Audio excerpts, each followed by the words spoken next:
कोलकाता में college street की चहल पहल भरी गलियों के भीतर मांस की एक मामूली सी दुकान है जिसे लोग 100 साल से भी ज्यादा पुरानी बताते हैं। इसके भीतर मां काली की मूर्ति विराजमान है। रोज सुबह फूल, धूप बत्ती और मंत्रोच्चार के साथ उनकी पूजा की जाती है। फिर दिन भर वे उस कारोबार की देखरेख करती हैं जिसमें ताजा मटन और बोटियों की खुदरा बिक्री की जाती है। कसाई काली का यह रूप बाहरी लोगों को अप्रिय लग सकता है, थोड़ा खराब लग सकता है, लेकिन बंगालियों के लिए ये आस्था और सह अस्तित्व यानी कोएग्जिस्टेंस की सहज अभिव्यक्ति है। दुकान से जुड़े बंटू सिंह कहते हैं, जब हमारी दुकान के वीडियो ऑनलाइन पोस्ट किए गए तो कईयों ने पूछा, मीट की दुकान में मूर्ति कैसे हो सकती है? उन्हें समझाना मुश्किल है। नई दिल्ली के बंगाली बहुल इलाके चितरंजन पार्क में हाल की एक घटना ने संस्कृति, खानपान और आस्था को लेकर तीखी बहस छेड़ दी। तृणमूल कांग्रेस की सांसद महुआ मोइत्रा ने सोशल मीडिया पर एक वीडियो डाला जिसमें कुछ भगवादारी लोग काली मंदिर के पास मछली विक्रेताओं को हड़काते और ये कहते दिख रहे हैं कि पूजा स्थल के नजदीक मछली बेचना सनातन धर्म का अपमान है। मोइत्रा ने उन लोगों को भाजपा के गुंडे करार देते हुए उन पर सांस्कृतिक एकरूपता थोपने का आरोप लगाया और लिखा कि सीआर पार्क के 60 सालों में ऐसा कभी नहीं हुआ।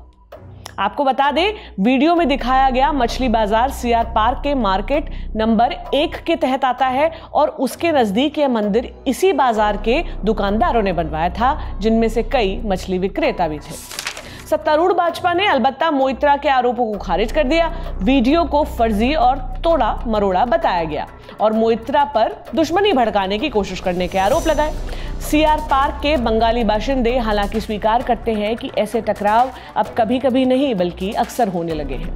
असामाजिक तत्व नवरात्र के दौरान मांस और मछली खाने के खिलाफ चेतावनियां तक जारी करते हैं। ये किसी एक स्टेट की कहानी नहीं है। खानपान की आदतों और खासकर मांस और मछली से जुड़े आदतों को पहचान की राजनीति के दायरे में घसीट लिया गया है। खासतौर पर नॉर्थ इंडिया में तथाकथित ऊंची जातियों के बड़े हिस्से मांसाहार को पारंपरिक रूप से नीची नजर से देखते हैं और इसे अशुद्ध मानते हैं। इन सब के बावजूद भारत काफी हद तक मांसाहारी देश है।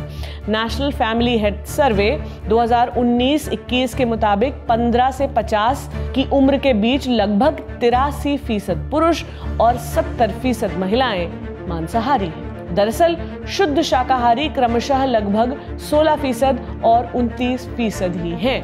इन विभाजनों की जड़ें जातिगत रूढ़ियों में दबी हुई हैं। कभी हर संस्कृति से आने वाले लोगों को बाहें फैलाकर स्वीकार करने वाला मुंबई इस बदलाव का उदाहरण है, जहां शहर के कुछ हिस्सों में अगर आप मांसाहारी हैं तो आपको रहने के लिए जगह देने से इनकार किया जा सकता है। चार दीवारी के भीतर शाकाहारियों और जैनियों के सुरक्षित समुदायों की संख्या बढ़ रही है। मटन मछली पसंद करने वाले महाराष्ट्रियन को हाशिए पर धकेला जा रहा है। मछुआरों के संगठन अखिल महाराष्ट्र मच्छीमार कृति समिति के देवेंद्र टंडेल का कहना है कि सबसे ज्यादा खामियाजा मुंबई के मूल बाशिंदे कोली मछुआरा समुदाय को भुगतना पड़ रहा है। पाले के दूसरी तरफ शिवसेना, एकनाथ शिंदे गुट के नेता और पूर्व सांसद संजय निरुपम जैसे लोग हैं जिन्होंने नवरात्र उत्सव के दौरान गैर शाकाहारी स्ट्रीट फूड की बिक्री के खिलाफ कार्रवाई की मांग की। इस मामले में सबसे आगे खड़ा है योगी आदित्यनाथ की हुकूमत वाला उत्तर प्रदेश। यहाँ मांस अक्सर राजनीतिक, सांस्कृतिक और धार्मिक टकराव का मुद्दा बन जाता है। मांस के हलाल प्रमाणित उत्पादों पर पाबंदी, बूचड़खानों पर कड़ी कार्रवाई, स्कूलों के मिड डे मील में अंडों को शामिल न करना और हिंदू त्योहारों के दौरान मांस की बिक्री पर पाबंदी सरीखे कदमों को अक्सर स्वयंभू सतर्कता जत्थों के जरिए लागू किया जाता है, जिससे सरकार की सत्ता और जनता की पुलिसिया कार्रवाई के बीच की लकीरें धुंधली पड़ जाती हैं। पश्चिमी उत्तर प्रदेश के एक मांस व्यापारी कहते हैं, इससे भी बदतर है पाखंड। इन पाबंदियों की अगुवाई करने वाले कई लोग बंद दरवाजों के भीतर गैर शाकाहारी भोजन का लुत्फ उठाते हैं। बात धर्म या शुद्धता की नहीं है, नियंत्रण और फूट डालने की है। इस सिलसिले की शुरुआत 2017 में हुई। सत्ता संभालने के कुछ ही दिन बाद प्रशासन ने अवैध बूचड़खानों पर चौतरफा कार्रवाई शुरू कर दी। मांस के कारोबार से जुड़े लोगों में व्यापक दहशत फैल गई। कार्रवाई राष्ट्रीय हरित न्यायाधिकरण के 2015 के एक आदेश को लागू करने की आड़ में की गई, लेकिन ये भाजपा के एक बड़े चुनावी वादे को पूरा करना भी था। नवंबर 2023 में उत्तर प्रदेश खाद्य सुरक्षा और औषधि प्रशासन ने अधिसूचना जारी करके हलाल प्रमाणित खाद्य उत्पादों के निर्माण, बिक्री और वितरण पर रोक लगा दिया। केवल निर्यात के मकसद से बने उत्पादों को छोड़ दिया गया। इससे राजनीति का दोहरा चरित्र भी सामने आता है। 2024 में भारत ने 13 लाख टन भैंस के मांस का एक्सपोर्ट किया, जिसमें 60% से ज्यादा हिस्सेदारी उत्तर प्रदेश की थी। मगर प्रतीकवाद नीतियों पर हावी रहा है। राज्य 2023 से शाकाहार के हिमायती साधु TL वासवानी की जयंती के उपलक्ष्य में 25 नवंबर को नो नॉनवेज डे मनाता आ रहा है। हिंदुओं के पवित्र श्रावण माह में कांवड़ यात्रा के दौरान तीर्थ यात्रा के मार्गों पर खुले में मांस की बिक्री और खरीद पर प्रतिबंध है। पिछले साल एक नए आदेश ने तनाव की एक और परत जोड़ दी।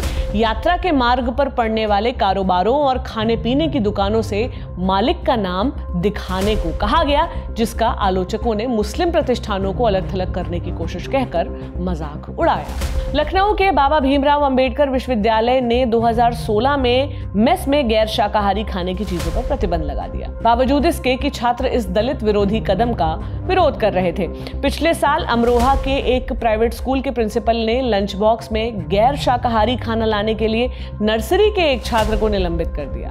बच्चे की मां की तरफ से पोस्ट किया गया वीडियो वायरल होने के बाद इस मामले ने चौतरफा ध्यान खींचा।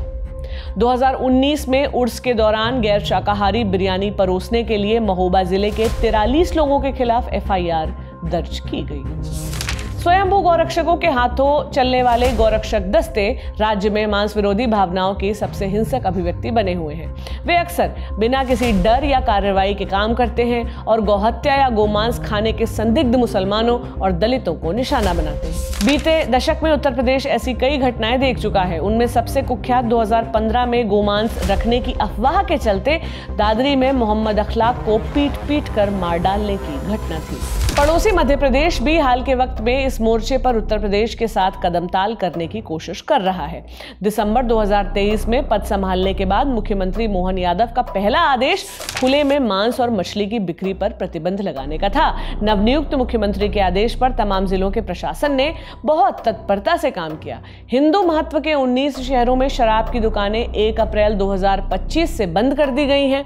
कुछ दक्षिणपंथी धड़े इन शहरों में अब मांस की बिक्री पर भी प्रतिबंध चाहते हैं। इससे पहले पूर्व मुख्यमंत्री शिवराज सिंह चौहान ने राज्य की आंगनवाड़ियों में बच्चों के आहार में अंडे शामिल करने का कड़ा विरोध किया था। बावजूद इसके कि कुपोषण के कुछ सबसे बदतरीन संकेतक मध्य प्रदेश में हैं। राज्य की 21% आबादी आदिवासी है, जो ज्यादातर मांसाहारी है। फिर भी आदिवासी इलाकों में आंगनवाड़ियां अंडे नहीं परोसती, जिन्हें पोषण विशेषज्ञों ने बच्चों के लिए प्रोटीन का सबसे अच्छा और सबसे सस्ता स्रोत बताया है। राज्य में दूसरे समूहों के मुकाबले आदिवासी समुदायों में कुपोषण सबसे ज्यादा है। अर्थशास्त्री और प्रोफेसर डॉक्टर नीरज हटेकर कहते हैं, शुद्धता और अशुद्धता के विचार जाति व्यवस्था से जुड़े हुए हैं और इसमें अशुद्ध कार्यों में लगे लोगों को सामाजिक क्रम में निचले पायदान पर रखा जाता है।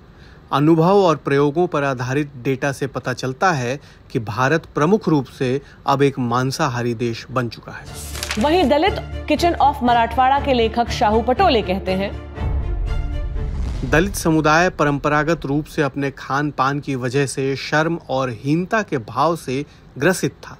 अब व्यापक बहुजन समुदाय ने मांसाहारी भोजन खाने के मामले में उसी तरह सोचना शुरू कर दिया है। दरअसल बहुजन समाज के लिए अपने मामले को उठाना अब भी मुश्किल काम है।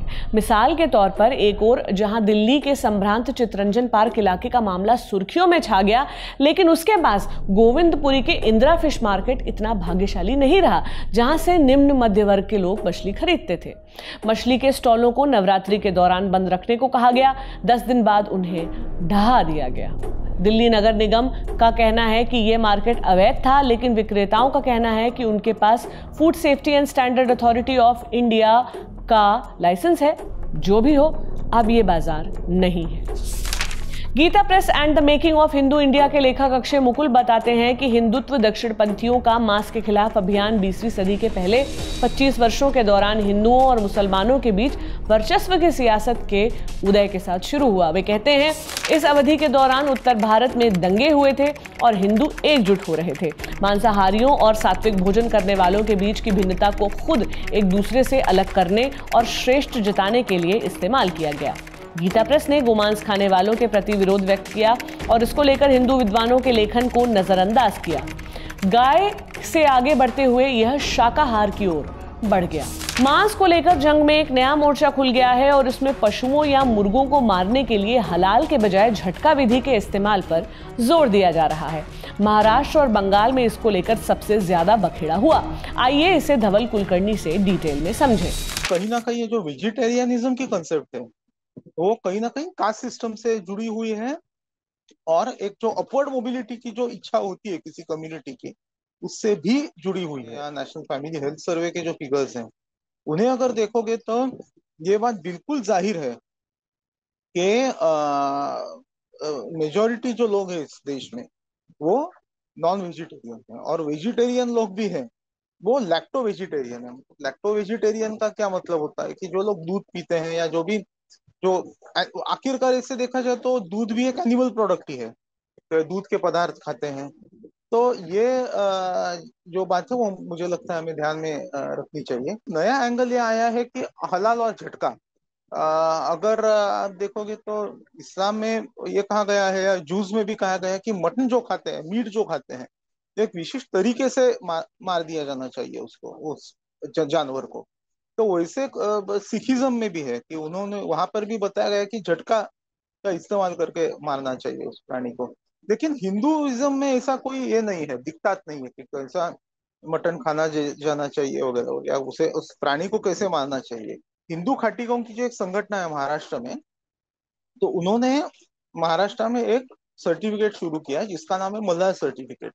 और वो सर्टिफिकेट सिर्फ उन्हीं हिंदू खाटीक लोगों को मिलेगा जो झटका का इस्तेमाल करके या तो बकरा हो या मुर्गी हो उनका ये करते हैं, मतलब स्लॉटरिंग करते हैं। लेकिन एक बात है कि उनकी कम्युनिटी में ही कहीं मुझे लगता है दो किस्म की राय हैं, क्योंकि जब मैं बात कर रहा था रूपाल तुमाने से जो पूर्व सांसद है लोकसभा के शिवसेना के और अभी विधान परिषद के सदस्य हैं शिवसेना के, तो वो हिंदू खाटिक महासंघ है उनका, उसके अध्यक्ष हैं महाराष्ट्र के। तो वो कह रहे थे कि ये गलत है क्योंकि नंबर एक मल्हार जो नाम है वो भगवान खंडोबा का नाम है, तो उसका नाम देना किसी सर्टिफिकेट के लिए।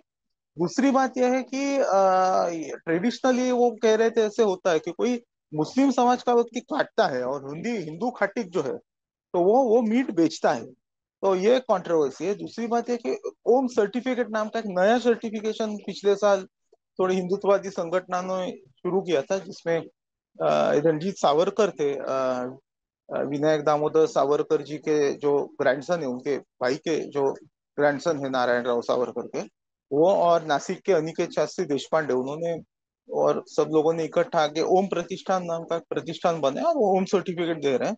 तो उन्होंने 100 के आसपास लोगों को ये ओम सर्टिफिकेट दिया है जो हलाल तरीके से मटन स्लॉटर करते हैं। तो ये इस तरीके से मीट जो है या मांस खाना जो है वो एक फ्लैश पॉइंट बन रहा है समाज में, उसके ऊपर से डिस्क्रिमिनेशन समाज में आज होते हुए दिखाई दे रहा है। लेकिन इतना सब होने के बावजूद कोई भी, विशेषकर सरकार में, इस बात की शिकायत नहीं कर रहा है कि कैसे मांस अब भी अर्थव्यवस्था में एक बड़ा योगदान करता है। 2023-24 में भैंसे का मांस पशु उत्पादों के एक्सपोर्ट में 82% हिस्सेदारी के साथ सबसे आगे रहा। वित्तीय वर्ष 2024 में पशु उत्पादों का निर्यात 38,424 करोड़ रुपए था और उसमें भैंस का मांस 31,593 करोड़ रुपए था। उसके बाद भेड़, बकरे का मांस, अन्य मांस और पोल्ट्री उत्पाद शामिल थे। मांस उत्पादन पिछले साल की तुलना में 4.9% की वृद्धि के साथ उसी अवधि में 1.03 करोड़ टन हो गया। अंडे का उत्पादन भी 3.2% बढ़कर 142.8 अरब हो गया है। प्रति व्यक्ति अंडे की खपत भी सालाना 101 से बढ़कर 103 हुई है। आपको बता दें कि भारत का मांसाहार से जो सियासी संबंध है वो उसके ऐतिहासिक संबंध से काफी विपरीत है। इंडोलॉजिस्ट एनपी भादुड़ी कहते हैं कि वाल्मीकि रामायण, वेदव्यास की महाभारत और पुराणों में मांस खाने का उल्लेख है। विद्वान तर्क तीर्थ लक्ष्मण शास्त्री जोशी की हिंदू धर्म समीक्षा में ऐसे उदाहरणों पर प्रकाश डाला गया है जहां वैदिक देवता बकरियों, घोड़ों और गायों की बलि से प्रसन्न होते थे। बंगाल में देवी काली की पूजा ऐतिहासिक रूप से मांस के प्रसाद के साथ की जाती रही है। पुराने दिनों में डाके डालने जाने से पहले मानव बलि डाकते काली देते थे। इतिहासकार डीएन झा ने मिथ ऑफ द होली काऊ में प्राचीन भारत में बलि और आहार में गाय के मांस के होने के प्रमाण प्रस्तुत किए हैं। पशु बलि और मांस को भोजन के रूप में खाना पूरे भारत में धार्मिक अनुष्ठानों का हिस्सा रहा है, यहाँ तक कि कामाख्या, असम, कालीघाट, कोलकाता और तुलजा भवानी, महाराष्ट्र जैसे प्रसिद्ध मंदिरों में भी। दुर्भाग्य की ऐसे सिद्धांत आज की सियासत में गुम हो गए हैं और किसी व्यक्ति या समुदाय के खानपान की आदतें तिरस्कार की वजह बन रही हैं। आपकी क्या राय है इस पर कमेंट बॉक्स में जरूर बताएं। इसी तरह की तसल्ली से भरी हुई एक्सक्लूसिव रिपोर्ट्स देखने के लिए सब्सक्राइब करें इंडिया टुडे हिंदी का YouTube चैनल और बेल आइकन जरूर प्रेस करें ताकि वीडियो अपलोड होते ही आपको खबर हो जाए।